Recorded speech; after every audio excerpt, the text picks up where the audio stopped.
you. All I ask of you is try to earn my memory. Make me remember you like you remember me. Hello everybody. You guys chose it. This is Xerjoff's Uden. Now, before I get started with reviewing this fragrance, I have to say, if by the end of this video you are not at least tempted to blind buy this, or to just go ahead and purchase it, then I have not done this fragrance justice. Just be warned. Your wallet might lighten up by the end of this review. Throwing it out there. Without further ado, this is Xerjoff's Uden, and let's start with the presentation. This bottle is going to go down in fragrance history. It is one of the most gorgeous bottles, but let's start with the box. If you don't get the wooden box, which is going to cost you literally about $150 more, I would not recommend dishing out that money unless you're a serious collector, because it's just ridiculous. This is what it's going to come in, and this is a very nice durable box anyways, so I don't really see the point. It's going to say Xerjoff, and then the name of the fragrance will be right here in the middle. This, of course, is Uden. It is part of the Shooting Stars collection. The Shooting Stars collection is literally the cheapest collection Xerjoff has, and of course, they're not cheap, but their other ranges cost a lot more.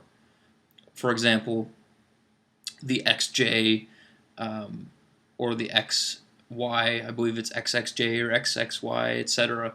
That collection costs like 2 or 3 times the amount as this cost. So that, I mean, we're talking like $700. Xerjoff is very expensive, and they do their job well, in my opinion. You pay for what you get. Maybe $700 is a bit much, but so continuing with the box, it is a very sturdy, durable box. On the back, you're going to have the Shooting Stars logo. Shooting Stars. This top is going to come off. That's what it looks like inside. There's foam in there. There's an X on the top too. Inside is where the bottle will rest. This piece of foam actually goes around the bottle. Stick it in the bottom. God, that noise. Ugh. And that is the box. It's a nice box. It kind of reminds me of the Tom Ford boxes, if you know about the private blend boxes. Going on to the bottle here. This bottle is my absolute favorite bottle I got in my collection. Main reason is I love this cap. This cap is very unique. It's very heavy, very, very heavy. I don't know, it's like, if you've ever held a Amouage cap, it's like that, but a little bit heavier. So it's very heavy. This is obviously gorgeous right here. It's the Shooting Stars logo. Of course, on the bottom, you just got, you know, your normal stuff. On the back will be an X. And right there on the front, it should say the name of your fragrance. Right there, it says Uden, whether it be Uden, Kobe, etc. It would also say Xerjoff on the cap. Xerjoff. So, attention to detail with this company. I mean, do you see that this plate sticks out here too? It's not like, I don't know. They just do a very good job with their presentation. So this is a 50 mil right here. If you don't know the story behind why I've got the 50 mil instead of the 100 mil, I'll inform you right now. I went to buy the 100 mil. They were out of stock. They gave me 2 50 mils. So there you go. Here's the other one. So this fragrance is going to run you for 50 mils, depending on if you want to get the box or if you just want the the wooden box, or if you want the normal heavy-duty kind of cardboard box, it's going to cost you anywhere between 280 to 470 bucks American. That is a lot of money, indeed. So you have to ask yourself, is this fragrance worth the money? Because if this fragrance to you is not what it is to me, then the answer is no. It's quite simply no. This fragrance to me is a signature scent, okay? I maybe have 5 that I go to the most. This is one of them. If this fragrance is not that to you, then I would say, why bother wasting the cash on this when you could literally buy 2 niche for it, or like 5 designer, or whatever, you know what I mean? Buy a new nice watch, whatever, I don't know. Buy a couple tickets to go to a concert. Literally, it's very expensive. So I'm being real with you. If it's not what it is to me, to you, then what's the point? This fragrance, it's like an extension of me and my personality, okay? So I feel like it belongs to me, if that makes sense. If you've had a fragrance that's like that, you know what I'm saying. There was no getting around buying a bottle of this. I had a 10 ml decant. I went through it in a matter of, I think, a month and a half or something like that. And just then I knew if I'm using that much of a fragrance, because 10 ml is actually a lot. When you've got a lot of fragrances, that's a lot of juice to go through in a month and a half. I just knew. I was like, I kept putting it off. I was like, it's so expensive. But alas, here we are. The notes in this fragrance are grapefruit, lemon, rum absolute, gaiac wood, sandalwood. It's also got, supposedly, okay, so the gaiac wood I'm not exactly picking up on, but we'll continue on with that. Vanilla, coffee absolute, and musk. So the gaiac wood, I want to talk about that real quick. If you've ever tried Le Labo's Gaiac 10, I believe, don't expect to get that much gaiac out of a fragrance like this. The woodiness in this fragrance is very subtle. As a matter of fact, the only thing I get out of wood from this fragrance is sandalwood, and that's because of the creaminess from this fragrance. Other fragrances that smell like this would be Chanel's Allure. Yes, Allure owned by Chanel smells very, very similar to this. If you don't like Chanel's Allure, you're not going to like this. It's pretty much as simple as that. The top notes, I'm going to spray this again real quick.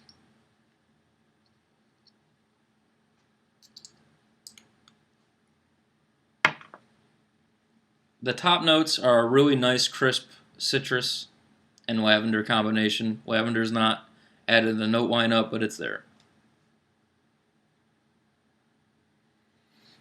And what's lingering in the background, I'm going to tell you the difference between this and Chanel's Allure so you can understand. That way, if you want to just stick with Allure because it's much cheaper, Godspeed. If not, give this one a check. The difference is this. Imagine Chanel's Allure with the creaminess it's got going on, but this is like a much heavier vanilla, okay? It's like you took the creaminess from Guerlain Spiritueux Double Vanille, how it's really creamy. It's like you took that creaminess, mixed it with a little bit of coffee and a little bit of spicy rum, and added that element into this fragrance, okay? Do I get a lot of rum and a lot of coffee? No, it's not a lot. You can pick up on it. What it's really doing is adding that really nice creamy, spicy vanilla element to the fragrance. And you have to ask yourself, is that worth dishing out the dough for this fragrance? This is the main difference between the two fragrances. I had to add that in there because a lot of people do compare the two. I compare the two. They are very similar. But where Allure kind of goes for the cleaner fougere type fragrance with the lavender and citrus combination, even though it does pick up with some nice creamy vanilla element to it, this goes to a much deeper fougere type fragrance. Yes, I would consider this a fougere because of the lavender and citrus top. but it does have characteristics that go in the direction of it is a little gourmandish. If you like the deep vanillas, chances are you will like this fragrance. That vanilla, that creamy vanilla with the citrus combination is done very well with this fragrance. I would not dish out the price. I would not dish out the cash for this fragrance, okay, for the price they're asking for, if I did not think it was worth it. So, continuing on, who can wear this fragrance? Hey, you got the money? Pff, whatever.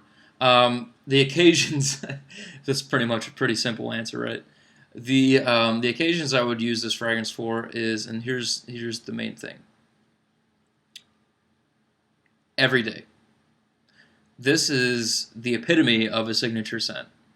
There is absolutely nothing you could, screw up with this fragrance. You can use it anywhere. A wedding, at the gym, for God's sake. You could use it any place. It does not matter. It is one of those type fragrances. What do I use it for? I use it for this. I use it for a date. I use it for work. And I use it when I'm going out to the bar, out to a movie. This, like I say, is a signature scent for me. I don't even think about it. It's like a mood type fragrance. How I mentioned the same thing with Creed's Millésime Impérial. It's a mood fragrance, okay? This one, it puts me in a good mood. It's an extension of my personality. I wear it when I feel like wearing it. It is not a fragrance you need restrictions with. Now, given the price tag, you might want to restrict yourself with it. You might want to use it for upper class occasions, a special occasion. This to me is the epitome of a summer going out fragrance, a summer dating fragrance. That being said, that doesn't mean that that's all it's good for. It's good for everything, literally. It is so versatile, it's not even funny. But the creamy element to this fragrance is very sensual, in my opinion, and it is very good for that occasion. You're trying to impress somebody, there you go. But like I say, it does have like this cozy, appealing, sexual type vibe to me, so it puts me in a good mood. It makes me feel like $1,000,000. It's as simple as that. Now, for the longevity and the projection, longevity is at least 9-10 hours for me, so it's doing well enough. Okay, if it were in the 7-hour range or below, I wouldn't bother with this fragrance for the price tag. Just being honest with you. But on me, it gets 9-10 hours. Good. The projection is pretty good for the first couple hours. After that, it becomes much closer to the skin. But the scent trail that you leave with this, it's not bad, okay? But this is not a fragrance that's meant to explode, okay? You're not exploding all over the place. You're not projecting all over. That may be a problem for some of you, given the price tag. But like I say, for what I use this for, I use this for everything, honestly. But for my main purpose with this fragrance, it's for me. Literally, it just puts me in a good mood. And if you're close enough, you will smell it and you will compliment me. It's just as simple as that. It's a crowd-pleasing fragrance. I got my hair cut a couple days ago, and I do know the girl. I mean, I've gone to the same girl for like 3 years now, and she did compliment me on my fragrance. If that is your thing, if that's of interest to you, then give this a check. Now, this fragrance to me is the beginner's niche. It is something that I would recommend for beginners if you're diving into niche for your first couple fragrances. This is not a bad choice, but it is not something that's going to wow you at the same time. Now, if you're looking for a fragrance that's going to be extremely different, this isn't it. There's much better fragrances to check out if you're looking for something that's unique. But if you're looking for something that's sensual, that's fun, that's crisp, definitely Xerjoff's Uden. Now, What would I give this fragrance, given the price tag, given all the comparisons to Chanel's Allure, given that this is a car payment? Uden gets a 10 out of 10 for me. The reason why is I don't always like adding price tag as a factor. Reason being, not everybody's on the same budget, okay? If you can afford this fragrance, no problem, and you don't even have to think about it, then it's not going to matter to you about the price. Now, all you out there that are on a budget, I did mention to you a few times already that Chanel's Allure is a very good alternative. So if you do try the two side by side, it is going to be somewhat difficult, especially if you're just getting into the fragrance game, to tell the difference. But, and it's not to say that I'm loaded with cash, because I'm not. I just think that this fragrance is absolutely beautiful. So that being said, I'm not going to add the price into the fragrance as a factor. If I did, then maybe I would give this, an 8.5, because it is excessive for what you're getting, honestly. But it's like I say, it hits home, kind of. You know what I mean? It's a very personal type of fragrance for me. It's me. Okay, it's me. So that being said, I do give it a 10 out of 10 because it reminds me of me. Whether that's good or bad to you guys out there, I don't know. But I do feel like this is in my top 5 favorites right now. Is this my favorite? No. Is this my second favorite? No. Maybe not even my third favorite, but 4th or 5th, yes. That being said, this fragrance is stunning. Presentation is stunning. Xerjoff as a house is very, very good at what they do. And definitely give this a check if you're into those type of fragrances that have that creamy, crisp type vibe. I do highly recommend Xerjoff's Uden, and I hope you all check it out, and I hope you all enjoyed the review. I will talk to you all later. Bye.